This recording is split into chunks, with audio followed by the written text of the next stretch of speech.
अस्सलाम वालेकुम। प्रोग्राम सहाफ़ी में मतीउल्लाह जान और आज मेरे साथ दो बड़े सियासी जनाब सेनेटर हमारे मोहम्मद तहरीक इंसाफ के रहनुमा और उनके साथ हमें ज्वाइन कर रहे हैं राना मोहम्मद अरशद, साबिक सूबाई वज़ीर, नायब सदर मुस्लिम लीग नून पंजाब। बहुत शुक्रिया आप दोनों मेहमानों का। आज का सबसे बड़ा ऐलान जो कि शायद 1970 के बाद पहली बार किसी वफाकी हुकूमत से किया गया है और आप देख लें कि तकरीबन 54 साल बाद ये ऐलान हुआ है और वो ऐलान ये है कि पाकिस्तान की एक सियासी जमात पर पाबंदी लगाने का हुकूमत ने फ़ैसला किया है।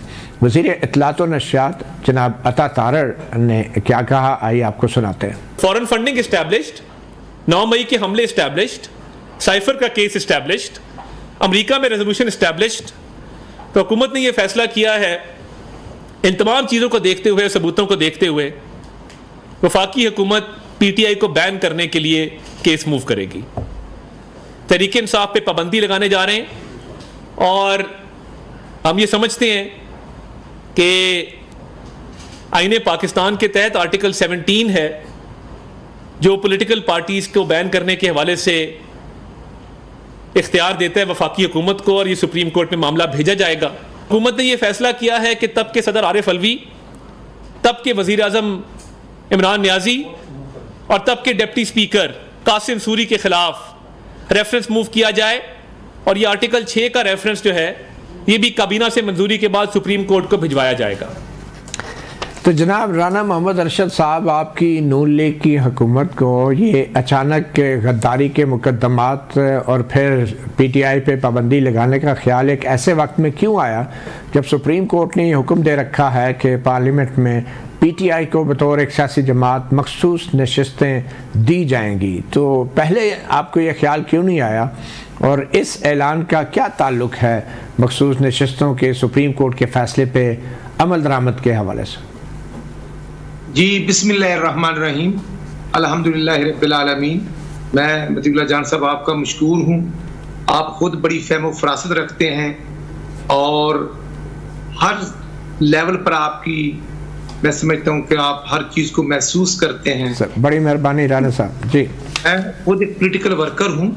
मैं ये समझता हूँ ये सख्त दिल मुश्किल हालात के पेश नज़र ये सब कुछ किया जा रहा है। ये नहीं होना चाहिए था, यहाँ तक हालात नहीं आने चाहिए थे। लेकिन जब एक चलती हुई हुकूमत के रास्ते में रुकावटें पैदा की जाएंगी और फॉरेन फंडिंग से लेकर ऑन ग्रास रूट और दाएं बाएं और अमेरिकन और पूरी मैं समझता हूँ कि इंटरनेशनल एस्टेब्लिशमेंट एक चलते हुए मजबूत जमहूरी सिस्टम को रोकने की कोशिश करेंगी, वो 2017 से हो या मैं समझता हूँ कि वो 12 अगस्त 2014 को जब नवाज साहब थर्ड टाइम प्राइम मिनिस्टर थे और इमरान नियाजी के घर भी गए और चक शहजाद में बैठकर गुफ्तगू भी हुई, तो अचानक जश्न आज़ादी के मौका पर मैं समझता हूँ कि एहतजाज का ऐलान किया गया जो लाहौर से शुरू हुआ, फिर वो रेड जोन सब कुछ क्रॉस करता करता कहाँ तक पहुँचा कि कहाँ अकामे से बात शुरू हुई और नवाज साहब को बेटे से तनख्वाह ना लेने के जुर्म में निकाल कर मुल्क को इस नहिज तक पहुँचा दिया गया कि 25 जुलाई 2018 को एक ऐसा टोला मुसल्लत हो गया RTM सिस्टम की अब्दी नींद के नतीजे में, जिसकी सजा हम आज भुगत रहे हैं। हमने उनका खैबर पख्तूनख्वा में मैंडेट का एहतराम किया, हमने कौमी असम्बली में उनके मैंडेट का एहतराम किया, सूबाई असम्बली में हर जगह पर जो उनका मैंडेट मिला। अगर राणा सनाउल्लाह खान साहब हार जाते हैं तो वो कहते हैं वेल डन, अगर ख्वाजा साद रफीक साहब हार जाते हैं तो वो कहते हैं जी हमारा मैंडेट मिल गया। खुर्रम दस्तगीर साहब हारते हैं, लश्कर साहब हारते हैं। राना साहब ये आपने 10 साल पुराने किस्से छेड़ दिए हैं। आप मुझे ये बताएं, ये जो पार्टी पे पाबंदी लगाने का हुकूमत ने फैसला किया है, क्या इसकी वजह 2014 का धरना था, 2018 का RTS था? तो क्या पार्टी पे पाबंदी लगा रहे हैं तो क्या 2018 के RTS को बिठाने वाले जनरल बाजवा, जनरल फैज से बारे में भी कोई फैसला करने जा रहे हैं? मैं समझता हूं कि ये आपने बड़ी, क्योंकि मैंने जो पहले अर्ज किया था कि आप हर चीज की नबत पर अल्हम्दुलिल्लाह महसूस करते हैं, तो वो बिल्कुल वो भी इसी सिलसिले की कड़ी थी हमने तो उस वक्त भी उनके साथ बैठे जब मैं समझता हूँ सिक्योरिटी काउंसिल की मीटिंग होती थी और उस वक्त का प्राइम मिनिस्टर गायब होता था। तो आज हालात की मैं अर्ज ये कर रहा था कि आज जो हालात है, आज जो IMF देखना, नियाजी साहब ने तो कह दिया था 2018-19 में कि IMF के पास नहीं जाएंगे, खुदकशी करेंगे, फिर गए भी और बेड़ा गर्क कर दिया और IMF का वो प्रोग्राम सस्पेंड हुआ जिसकी सजा आज आप, मैं और पाकिस्तान की अवाम भुगत रही है। राना साहब, मेरा आपसे सवाल ये है कि क्या IMF के पास जाने की पादाश में नियाजी साहब के पार्टी पे पाबंदी लग रही है या फिर नून लीग अपने ऊपर भी पाबंदी लगाएगी IMF के साथ कामयाब मुज़ाकरात करने की पदार्थ? आप कहना क्या चाह रहे हैं? ये पार्टी पे, एक सियासी जमात पे पाबंदी लगाने की क्या वजह है? क्यों ऐसा फैसला किया आपकी हुकूमत ने? आज के हालात की बात करें ना। आज के हालात के जब मुल्क इक़्तिसादी लिहाज से इंतहाई कमजोर और मुश्किल मरहल में है, तो इसका हाल ये है कि PTI पे पाबंदी लगा दी जाए। हम आगे की तरफ बढ़ना चाहते हैं तो वो मुश्किलात पैदा की जा रही हैं। अच्छा, तो फिर मैं समझता हूँ गवर्नमेंट को आगे चलने के सिलसिले में जो रुकावटें हैं, आफ्टर ऑल हमें भी, अवाम को भी जवाब देना है और मुल्क के जो मैं समझता हूँ अदारे हैं उनको मजबूत करना है, कमजोर से कमजोर करके। तो PTI पे पाबंदी लगा के हुकूमत कैसे मजबूत होगी? जी मैं अर्ज करता हूँ तिल्ला जान साहब, आप देखें जो 8 अप्रैल 2023 को होता है और जो जिस तरह मैं समझता हूं कि पंजाब कौमी असम्बली कासिम अली सूरी साहब उसका ऐलान करते हैं, फिर नियाजी साहब उसकी समरी पूर्व करते हैं, फिर डॉक्टर आरिफ अलवी साहब कौमी असम्बली को मैं समझता हूँ सस्पेंड। चले, ये तो वो केस हो गया ना जिसपे आपने गद्दारी का मुकदमा दर्ज करना, आर्टिकल 6 वाला। वही जो वतीला जान साहब वो वही कंटिन्यूटी है कि वो आर्टिकल 6 के मुर्तकब हुए थे। अच्छा। तो आज हमें मुल्क आगे ले जाने के लिए हमने तो 100 दफा कहा, आप भी 2 हफ्ते पहले शबाशी साहब ने कौमी असम्बली में कहा, आपने भी सुना, उन्होंने कहा कि आए हमारे साथ, हम आपके साथ बैठना चाहते हैं। अगर PTI आपके साथ बैठ जाए तो उस पर पाबंदी नहीं लगाएंगे आप? नहीं, मैं समझता हूं पाबंदी तो हम को खुशी के साथ तो ये स्टेप हम नहीं उठा रहे।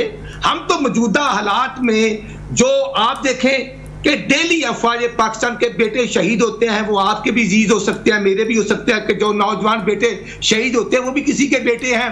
ये उनकी शहादतों पर भी मजाक उड़ाते हैं और फिर ये मतलब जो काजम तंजीमें हैं उनसे पिंगे पढ़ाने की बात भी करते हैं और उनसे मोहब्बत का इजहार भी करते हैं और खुद शायद वाले मिनिस्टर अपने जिले में जाना गवारा नहीं करते और ना जा सकते हैं। चलें, ठीक है जी डॉक्टर सेनेटर हुमायूं मोहम्मद साहब, आज हमें आपकी पार्टी पे आप ये जो पाबंदी लगा रहे हैं, हुकूमत जो है, तो आप नहीं समझते कि ये सियासी जमात पे जो पाबंदी है ये हम आगे बढ़े, कोई ना कोई तो इसकी एक बुनियाद बन सकती है? जी ठीक है राना साहब, मैं समझ गया, बिल्कुल आपके बड़े ज़बरदस्त आपके दलाइल हैं। जी डॉक्टर साहब। बिस्मिल्लाहिर्रहमानिर्रहीम, इय्याका नअबुदु व इय्याका नस्तईन। मतीउल्लाह साहब, अगर आप समझ गए तो हमें भी समझा दे वो क्या कह रहे थे, क्योंकि मुझे तो वो एक मुहावरा होता है ना, आएँ बाएँ शाएँ करना, मुझे तो उससे ज़्यादा नहीं समझ आई। अगर आप कुछ समझ गए तो मुझे समझा दे कि उन्होंने क्या कहा है।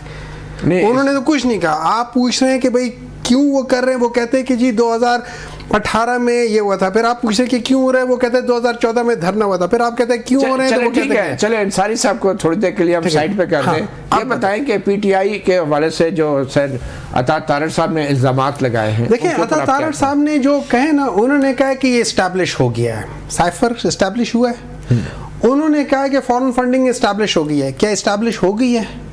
उन्होंने कहा कि इन्होंने ये चीज़ इस्टेब्लिश कर दी है। मतलब हर 4-5 चीज़ें जो उन्होंने बताया, मुझे कोई एक चीज़ बता दे जो इस्टेब्लिश हुआ है।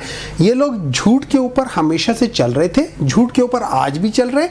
देखिए एक इंसान की फितरत होती है, मतलब मैं मिसाल देता हूँ, एक बिच्छू है, उसकी फितरत है, वो आज से 10 साल पहले भी डंग मारेगा, वो आज भी डंग मारेगा, वो आज से 20 साल बाद भी डंग मारेगा। क्यों? उनकी फितरत में डंग मारना है। जो भी हुकूमत में होता है डंग मारता है। नहीं बात मुझे ये बताया ना कि जो फॉरेन फंडिंग के हवाले से इलेक्शन कमीशन की रिपोर्ट है, ठीक है, उसमें तो बाकायदा इलेक्शन कमीशन ने हुकूमत से कहा है कि इसको आप रिपोर्ट पे गौर करें और जो आइन में उनके अख्तियारात, देखिए ना, अगर उनके पास इख्तियारात है और वो करते तो कर लेने दें। हमने रोका तो नहीं, हमने पहले भी नहीं रोका। आप ये कह रहे कि इतनी ताखीर से क्यों याद है? नहीं, देखिए ना, करने दें ना। आपके ख्याल में क्या वजह हो सकती है ये अचानक ये सब कुछ कर? सिर्फ एक वजह है, डर, खौफ, हार। ये याद रखें, मैं जो बता रहा था ना, फितरत ये है कि मैंने रेस लगाना है लेकिन मैंने किसी और को भागने नहीं देना ताकि मैं फर्स्ट आ जाऊं। जब इनको पता है कि पाकिस्तान तहरीक इंसाफ के साथ ये मुकाबला नहीं कर सकते, द ओनली वे, और आपने राना सनाउल्लाह को सुन लिया, आपने एहसन इकबाल को सुना हुआ है, इन लोगों ने कहा कि हमने इमरान खान को रखना ही नहीं है। अब इमरान खान के ऊपर जितने केसेस हैं इनको पता है 2 नंबर केसेस हैं, तो अब ये क्या कर रहे हैं कि यार इमरान खान को तो हम कुछ नहीं कर सकते, तो अब आओ पार्टी की तरफ जाते हैं। ये इनका आखिरी हरबा है डूबने से पहले, और इस दफा ये डूबेंगे ना तो फिर ये कभी नहीं निकलेंगे। और ये याद रखिए, ये वो टाइम है कि अगर अकल हुई पीपल्स पार्टी को, अगर अकल हुई MQM को, वो आज इनका साथ छोड़ देंगे। और ये लोग अपने ही वजन में स्विमिंग, इनमें से किसी को नहीं आती, सब नालायक हैं। ये लोग अपने ही इस वजन में डूबेंगे। 2 वजूहात है, एक नालायक है, नंबर 2 जो इनको मशवरे दे रहे हैं वो उनका पॉलिटिकल एक्यूमेन नहीं है, उनको नहीं पता कि ये क्या करने जा रहे हैं या किस चीज का ऐलान कर रहे हैं। कहना करने में बड़ा फर्क है। और आपको क्या मतलब है, अवाम क्या इतनी बेवकूफ है? अवाम नहीं देख रही कि क्या हो रहा है? ये सारी चीजें कर लेंगे और अवाम बैठी रहेगी। इस दफा अगर जितनी हो रही है अवाम, देखें, आप मुझे बात बताएं, क्या अवाम के अंदर इनके लिए नफरत बढ़ती नहीं जा रही है हर वक्त के साथ? मैं बहुत सारी चीजें थे, आप हमारे बहुत बड़े तनकीद निगारों में से एक थे, आज आप भी जो तनकीद कर रहे हैं वो उनके हर एक स्टेप के ऊपर कर रहे हैं कि वो किस तरीके से कर रहे हैं। बहरहाल अब ये तो कल और आज की बात है, अब कल पता नहीं क्या हो और हमारे साथ क्या हो, ये और बात की बात है। अब ये बताइए, जो गद्दारी के मुकदमे इस हवाले से तो जस्टिस मज़हर आलम मियां खेल साहब ने भी जो एक फ़ैसला दिया था कासिम सूरी की रूलिंग के हवाले से सुप्रीम कोर्ट का, उसमें उन्होंने जो इजाफी नोट लिखा था, उन्होंने कहा था कि ये पार्लियामेंट के ऊपर है कि वो इस बात पे गौर करें कि जो डिप्टी स्पीकर कासिम सूरी ने जो अदम एतमाद की तहरीक को मुस्तरद किया था, क्या उसके ऊपर जो संगीन गद्दारी की शिक है आइन की आर्टिकल 6 वो लागू होती है या नहीं।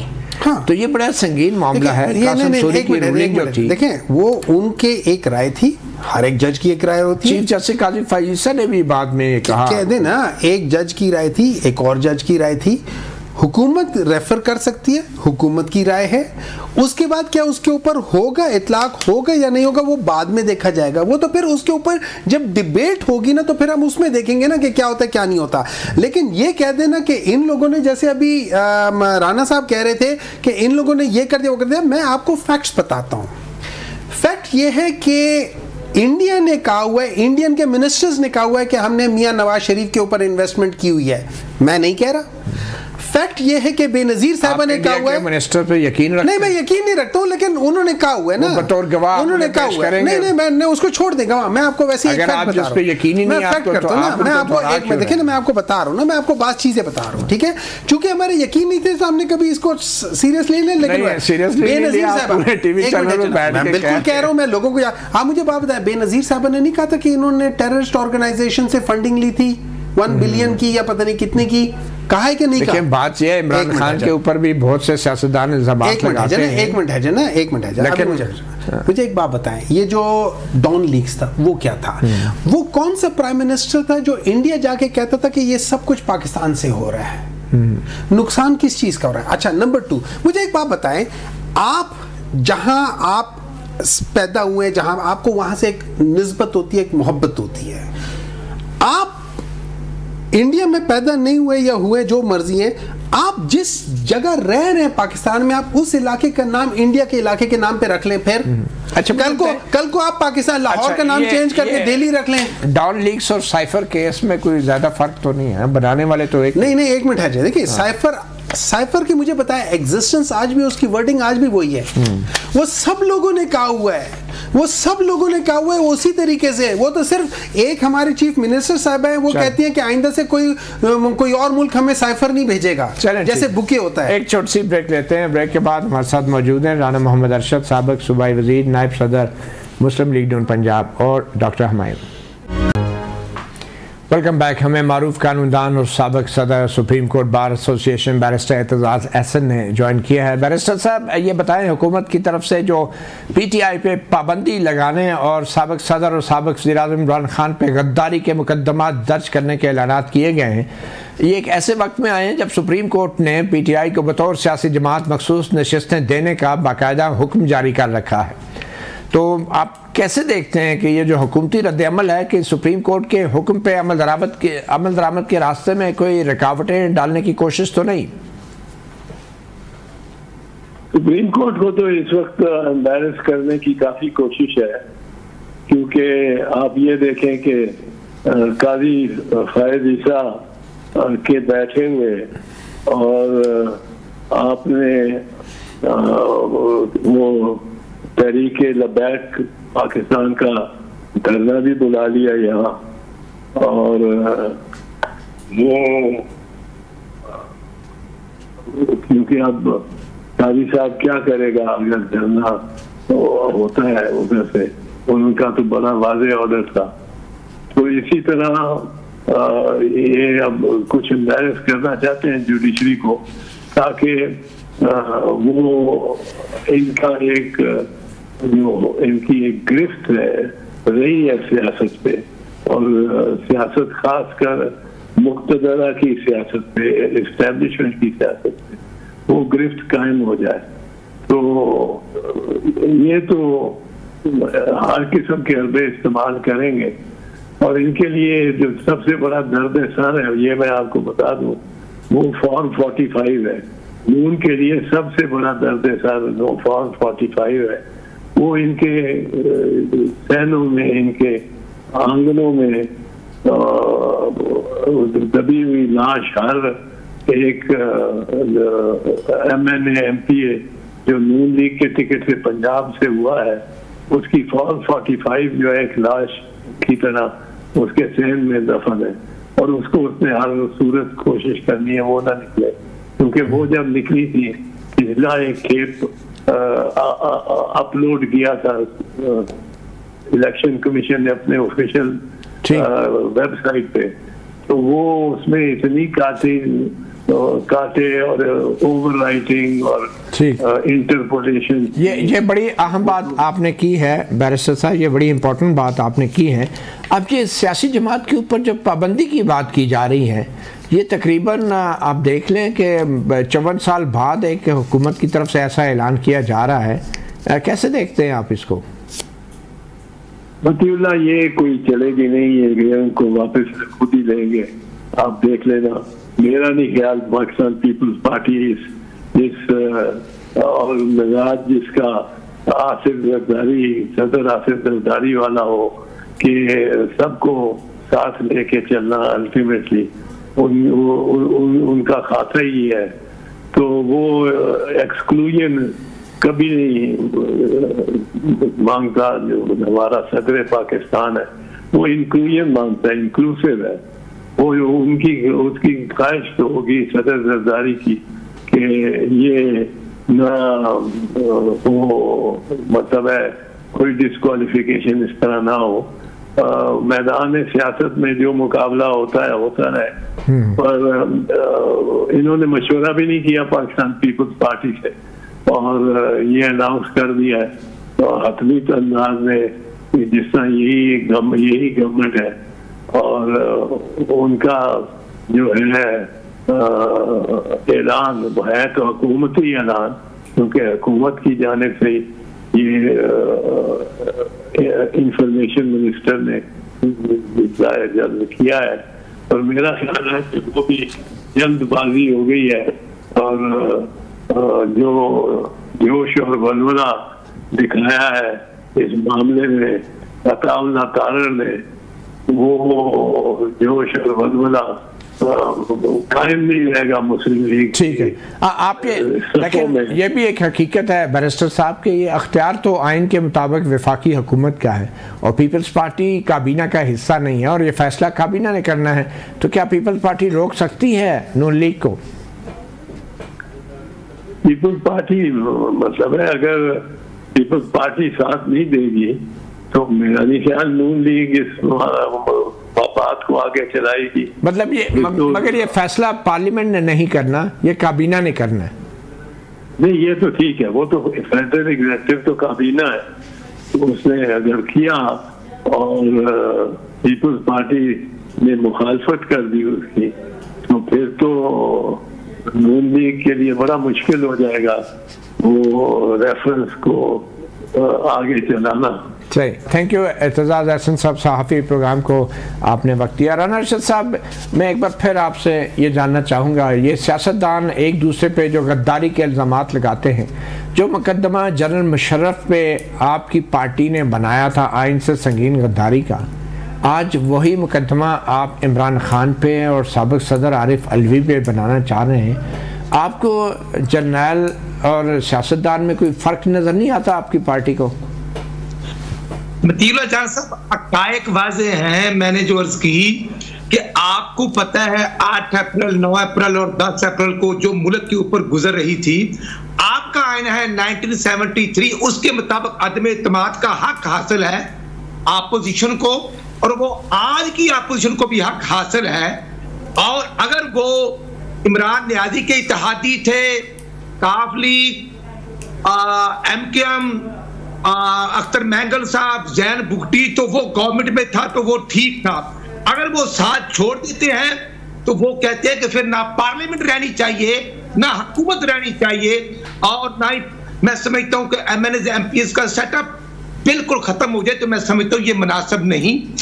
इसमें आइन से गद्दारी वाली क्या बात आ गई? सुप्रीम कोर्ट ने फैसला दे दिया, आपने अदम एतमाद मूव कर दी, हुकूमत बदल गई, तो इसमें आइन से गद्दारी क्या? हुकूमत का कोई तख्ता उल्टा गया क्या? किसी मुंतखब हुकूमत को गिराया गया क्या? सुप्रीम कोर्ट के जजों को घर भेज दिया गया?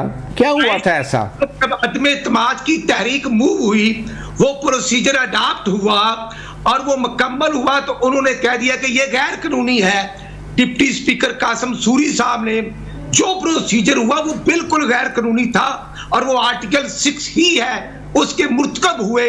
और फिर आपको पता है कि अदलिया ने उसमें सुमोटो एक्शन लिया, और इस एक्शन को बिल्कुल गैर आईनी करार दिया गया था।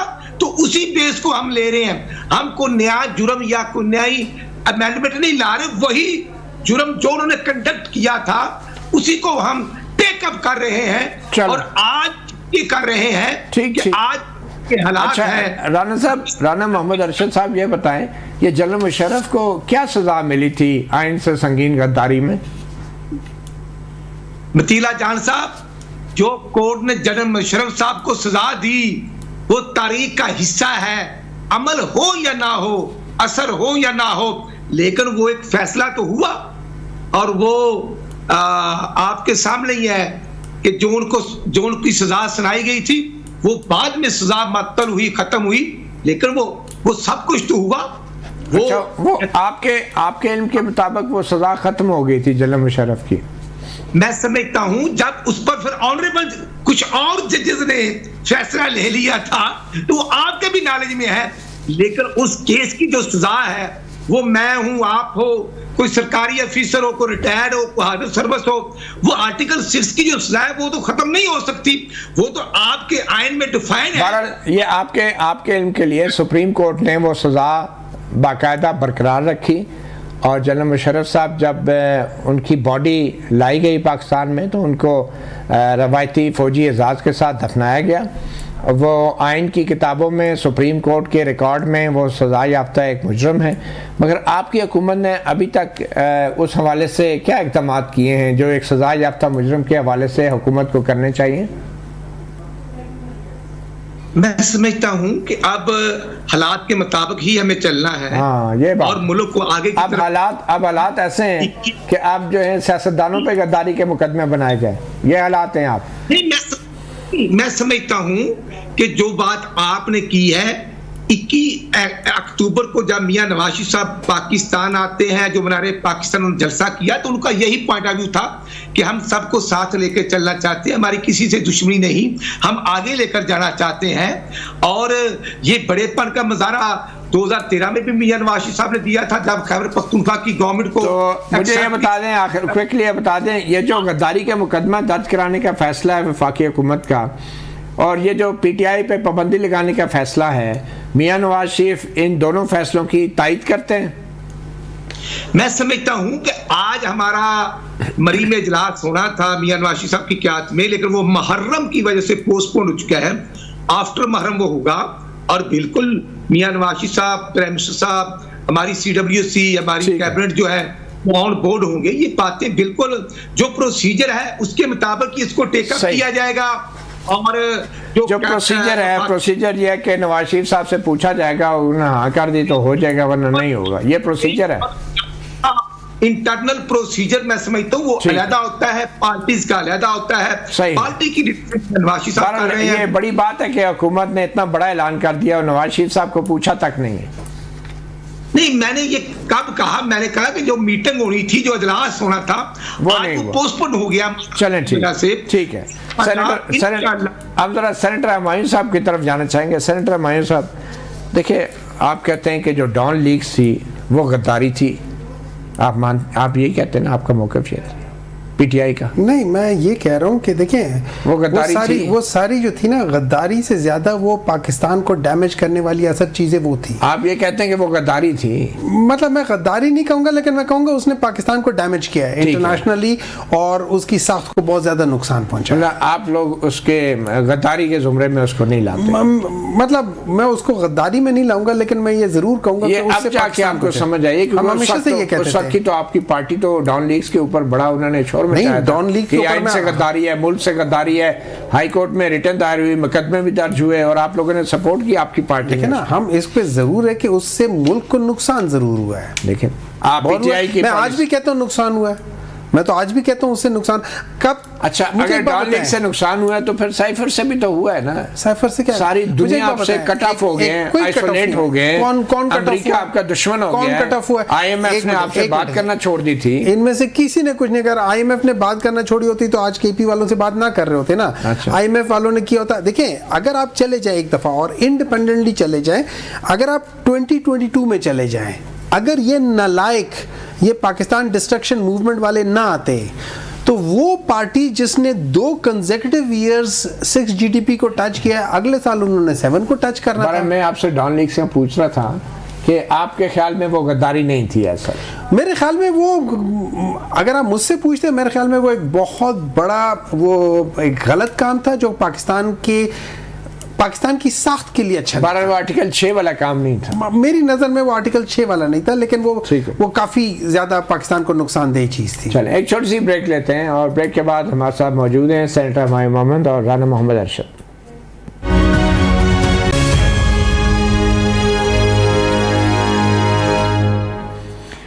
Welcome back. सहाफ़ी प्रोग्राम में हम बात करेंगे जस्टिस मज़हर आलम मियां खेल के उस इजाफी नोट की कि जो उन्होंने कासिम सूरी की रूलिंग के हवाले से सुप्रीम कोर्ट का जो फ़ैसला था उसमें लिखा था। जस्टिस मज़हर आलम मियां खेल का ये जो नोट है, ये एक जज का नोट है और ये फ़ैसला नहीं है, मगर उनका एक नोट है। और वो एग्जैक्टली कहना क्या चाह रहे थे, उनके जो अल्फाज हैं उनका खुलासा मैं अगर बयान कर दूं तो जस्टिस मज़हर आलम मियां खेल का ये कहना था कि आइन का आइन की जो इब्तदा है वो शुरू में ही आइन ये वाज़े करता है कि ये जो अख्तियार है ये एक मुक़द्दस अमानत है। ये जो हुकूमत का अख्तियार है ये एक मुक़द्दस अमानत है और इस अख्तियार का इस्तेमाल मुंतखब नुमाइंदों के ज़रिए ही किया जा सकता है। ताहम ये जो मुक़द्दस अमानत थी इसकी खिलाफ वर्जी की गई सदर ममलकत की तरफ से, प्राइम मिनिस्टर की तरफ से, स्पीकर की तरफ से और डिप्टी स्पीकर और लॉ मिनिस्टर की तरफ से बतौर मुंतखब नुमाइंदगान। और ये खिलाफ वर्जी ऐसे की गई कि उन्होंने जो अदम एतमाद की तहरीक थी उस पर वोट नहीं होने दिया और इस तरह की जो संगीन खिलाफ वर्जी है आइन की उसके संगीन नताइज होने चाहिए और इस हवाले से कानून को हरकत में आना चाहिए। फिर जस्टिस मज़हर आलम मियां खेल लिखते हैं कि ये भी नज़र आ रहा है कि जो दर्जबाला जो इक़दामात किए गए ये अदम एतमाद की तहरीक को मुस्तरद करने के, जो डिप्टी स्पीकर ने मुस्तरद की और फिर उसके बाद जो असम्बली को भी तहलील कर दिया गया, तो सदर ममलकत ने मामूल के मुताबिक, आइन या कानूनी तकाज़ों के मुताबिक ये इक़दाम नहीं किए, मगर ये पहले से एक सोची समझी एक किस्म के मंसूबे के तहत ये किए गए ताकि अदम एतमाद की तहरीक को नाकाम बनाया जाए। और ये आइन के साथ एक बहुत बड़ा फ्रॉड है। ये जैसे मज़हर आलम मियां खेल ने कहा, जैसे मज़हर आलम ने यह भी कहा कि आर्टिकल 5 आइन का ये तकाजा करता है कि हम आइन के वफ़ादार रहें, और आइन के वफ़ादारी के इस आर्टिकल 5 का हवाला देते हुए आइन की खिलाफ वर्जी की गई। और आखिर में जस्टिस मज़हर आलम मियां खेल कहते हैं कि आया ये जो इक़दाम हैं ये आइन के आर्टिकल 6 के ज़ुमरे में आते हैं या नहीं, इस बात का फ़ैसला भी अरकान पार्लियामेंट को और पार्लियामेंट को करना है। और उनको इस सवाल का भी जवाब देना है कि क्या इस तरह के गैर आइनी इक़दामात के लिए मुस्तक़बिल में भी दरवाज़ा खुला छोड़ना चाहिए, या फिर ऐसे मुनासिब इक़दामात उठाने चाहिए कि आइंदा ऐसे कोई संगीन आइन की खिलाफ वर्जी ना कर सके। तो ये जस्टिस मज़हर आलम मियां खेल का एक नोट था। तो सेनेटर साहब देखिए, ऐसा ये कि जैसे आपने कहा कि एक जज का वो था, जैसे इस दफ़ा जो अभी फुल बेंच था उनमें से 2 जजेस ने कहा था कि पेशावर हाई कोर्ट का फैसला दुरुस्त है, 3 जजेस ने कहा कि बाकी सब ने ये मान लिया कि कम से कम वो जो इलेक्शन कमीशन का जो डिसीजन था वो गलत था, और उसकी बेसिस पे कुछ कहते हैं कि रीराइट है, कुछ कहते हैं कि ये बिल्कुल ठीक है। तो ये तो उनका वो है, लेकिन जो उनमें बाज़ बातें थी ना, बिल्कुल उसी तरीके से जैसे जब पंजाब और केपी की जब गवर्नमेंट डिसॉल्व हुई थी, उसके बाद आर्टिकल 220 और 224 के तहत वहाँ पे इलेक्शंस विद इन 90 डेज होने चाहिए थे। बिल्कुल उसके साथ वो हुआ। अब उसमें कौन होता है?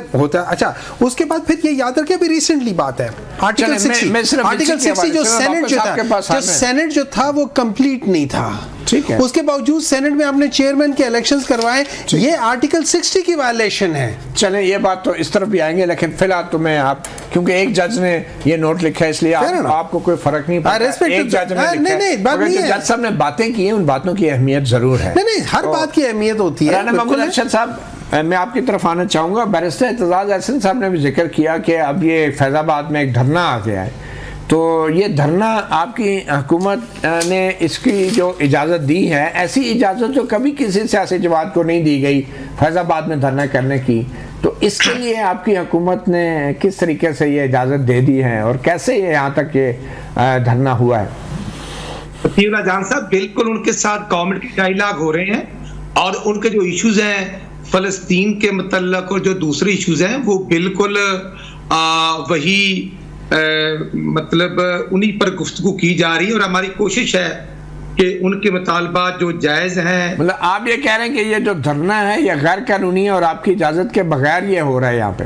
नहीं, मैं समझता हूँ कि मैं ये तो नहीं कहता कि वो गैर कानूनी है या कानूनी है, लेकिन उनकी कुछ डिमांड है, उस पर बात हो रही है, और हमारी कोशिश है कि उनको जल्द से जल्द उनके मुतालबात जो हैं वो बिल्कुल गवर्नमेंट लेवल पर डिस्कस हो रहे हैं, और हमारी कोशिश है। उनका एक मुतालबा तो यह है कि इस्राएली वज़ीर आज़म जो हैं वो इस्तीफ़ा दे दें, तो आपकी हुकूमत इस मुतालबे को मंजूर करने की पोजीशन में है? नहीं, जो फ़लस्तीन से रिलेटेड उनके इश्यूज हैं, मैं समझता हूँ जंग बंदी है, बाकी इश्यूज हैं, जो हम कर सकते हैं वो हम करेंगे। इन्हीं चीज़ों पर उनसे डिस्कशन हो रही है, और वो बिल्कुल जो हमारी की इंतजामिया वो भी ऑन बोर्ड है, फेडरल गवर्नमेंट भी ऑन बोर्ड है, और इंशाल्लाह हमारी कोशिश है। और खुफिया इदारे भी आपकी बार ऑन बोर्ड हैं, क्योंकि आपकी पहले भी जब हुकूमत थी तो फैज़ाबाद धरने में जनरल फैज़ अमीन ने बतौर गारंटर दस्तखत किए थे, तो आपकी बार भी कोई ऐसा मुआहदा आपके ज़ेरे गौर है? नहीं, मैं समझता हूँ कि ऐसे हालात भी नहीं है, और उनके वो हों या कोई और भी हो, वो जो इश्यूज हैं, देखना जो पीटीआई की गवर्नमेंट ने उनसे किया था मतीउल्लाह जान साहब, वो आपको भी पता है, हम तो वो नहीं करना चाहते। मतलब बड़ी सीधी सी बात है, हम बिल्कुल किसी के साथ प्यार मोहब्बत और डायलॉग का ही प्रोसीजर है जो जमहूरी गवर्नमेंट में होता है, वो हमने इनके साथ जब इन्होंने रेड जोन पर ये सेनेटर हमायूं साहब भी पूछ रहे हैं कि पीटीआई की कौन सी गवर्नमेंट ने इनके साथ क्या किया था?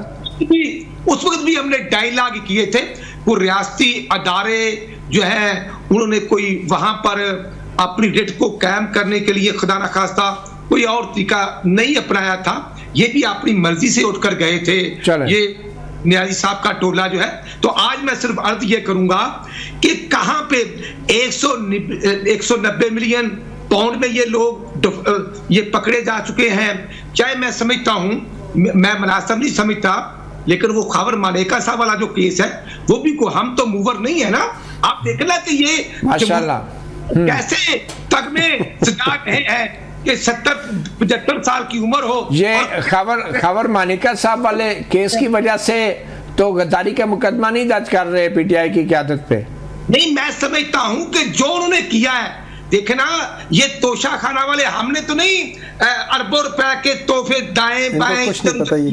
चले ठीक है हमने तो नहीं आप क्या कहेंगे? देखिए जी, सिंपल सी बात है, मैं धरने की बात, धरने के ऊपर आप बताएं पहले। देखिए धरने की बात ये है कि ये लोग आगे हैं ना हुकूमत को 3 MPO याद आ रहा है, ना हुकूमत को ये याद आ रहा है कि जिस तरीके से यहाँ पे इजाज़त पहले लेनी होती है, ना उनको ये याद आ रहा है कि दहशतगर्दी का ख़तरा है, ना उनको ये याद आ रहा है मुहर्रम का वो मसला है।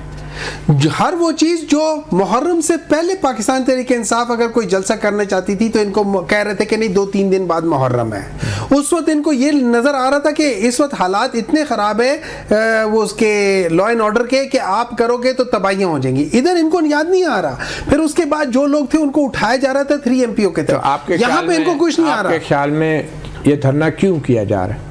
ये धरना बेसिकली ये अपनी नालायकी छुपाने के लिए करा रहे हैं। कौन? गवर्नमेंट वाले। अच्छा, और क्या? ये क्यों करवा के क्या साबित करना चाह रहे हैं? ये करवा के साबित कुछ नहीं करना चाह रहे। ये देखिए मेरी बात सुने, इन्होंने कहा है कि वो फलस्तीन के लिए थे।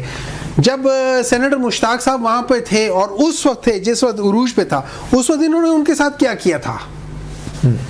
उधर जो लोग थे उनके साथ क्या कर रहे थे? 40 दिन तक बैठे रहे। वो 40 दिन तक बैठे रहे थे और वहां पे लोगों के ऊपर गाड़ियां चढ़ा रहे थे ये लोग। उस वक्त ये लोग क्या कर रहे थे? देखिए बात ये हो जाती है, सिर्फ इनको इस वक्त इनको पता है कि इनके पॉलिटिकल कैरियर खत्म हुआ चाहता है। तो धरने से इसके कैरियर कैसे बचेगा? ये अपनी नालायकी छुपाने के लिए चीजें डाइवर्ट करे। ये जो आप आर्टिकल 6 और ये बाकी चीजें, ये भी एक्चुअली ये डाइवर्जन क्रिएट कर रहे हैं। आप क्या कह रहे हैं? ये जो धरना है ये हुकूमत के खिलाफ नहीं है, हुकूमत के हक में? बिल्कुल। अच्छा, बिल्कुल। मुझे एक बात बताएं, क्या फायदा क्या होगा इनको? ये डाइवर्ट, देखिए ये समझते हैं कि आवाम जो है ना बड़ी बेवकूफ है और आवाम इनकी सारी बातें मनो अन मान लेंगी। आपके ख्याल में ये नून लीग के बस में है कि वो इस तरह का धरना अरेंज करवा ले? नहीं, नून लीग जितना बड़ा धरना नून लीग करवा सकती? नहीं, नून लीग नहीं करवा सकती, लेकिन नून लीग मतलब जिसकी वजह से करा रहे हैं ना, नून लीग भी वही कर रहे हैं ना। किसकी वजह से? नून लीग को भी कोई तो फीड कर रहा है ना, वरना इनके पास इख्तियार क्या है? फॉर्म 45, 47 क्या है?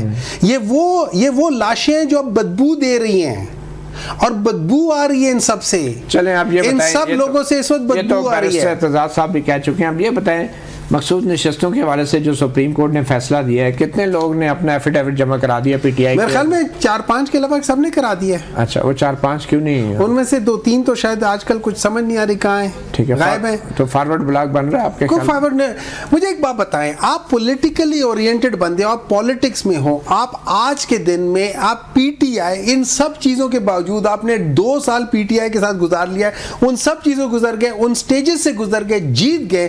क्या आप पीटीआई से इस वक्त हटोगे? आप मुझे बताएं, कोई पॉलिटिकल बंदा हटेगा? खासतौर पे परवेज खटक के वो हशर देख के, खासतौर पे जहांगीर तरीन का हशर देख के, खासतौर पे कोई अक्ल वाला इंसान जो पॉलिटिक्स जिसकी फ्यूचर है, क्या वो आज तहरीक इंसाफ से पीछे हटेगा? अगर पीटीआई पे पाबंदी लग गई तो ये सब तो नाअहल हो जाएंगे। देखिए नाअहल हो जाएंगे ना, पार्टी बन जाएगी ना। एनएपी को जब बंद किया था क्या हुआ था? एएनपी बन गई थी, आज क्या है? एएनपी है ना, तो अब टीपीआई बन जाएगी। कुछ भी बन जाएंगे, कुछ देखिए वो तो बहुत दूर की बात है। राणा साहब, एक पार्टी पे पाबंदी लगाएंगे, नई पार्टी आ जाएगी, क्यों आप इन कामों में पड़े? मुझे ये बता दें, ये 4.25 साल में कौन सी दूध और शहद की नहरें इन्होंने लोगों के लिए खोल दी थी जो मुझ जैसे कारकुन को ये मोटी। ये इसी हफ्ते खैबर पख्तूनख्वा में एक एमपीए की सीट पर इलेक्शन हुआ, इनकी छोड़ी हुई और अवाम ने इनको रिजेक्ट कर दिया, 4थे नंबर पे आए हैं। ANP जीत गई है, इनकी गवर्नमेंट भी इधर है। ये कौन से है मुझे समझाना चाहते हैं? ये जिमनी इलेक्शन में टोटल सीटें लूज कर गए हैं यार, मुल्तान से लेकर लाहौर से लेकर सब सीटें लूज कर गए। मुझे बताएं कि ये 25 जुलाई 2018 के बाद मुल्क के अंदर क्या कुछ नहीं हुआ। 72 रुपए पेट्रोल था जो 150-200 रुपए तक ले गए, 102 रुपए का डॉलर था, ये 190 रुपए पर डॉलर दे के गए। आज कितना की रोटी थी जो मैं 20 रुपए की रोटी देकर गए। स्टॉक एक्सचेंज अरूज पर थी, ग्रोथ रेट 5.8 था। मुल्क को तबाह करने वाले हम 6.2 पे ले गए। नौकरियां का झांसा देकर 2.5 करोड़ को बेरोजगार करने वाले, 50 लाख घर देने का ऐलान करने वाले, लोगों के घर इंक्रोचमेंट के नाम पे गिरा दिए और इमरान नियाजी का 350 करोड़ का घर रेगुलर करवा लिया गया। ये इनका इंसाफ है। और इंडियन ग्रोथ से लेकर इस वजह से PTI पे पाबंदी लग देनी चाहिए। आप ये कहाँ है जुल्फी बुखारी, कहाँ है इमरान सईद? ठीक, चले वो सारे आप जब वो बैन के लिए मुकदमा सुप्रीम कोर्ट में भेजेंगे तो बतौर गवाह उनको जरूर पेश किया जा सकता है। बट एनीवे, सहाफ़ी प्रोग्राम से इतना ही, इजाज़त दीजिए। अल्लाह हाफिज़।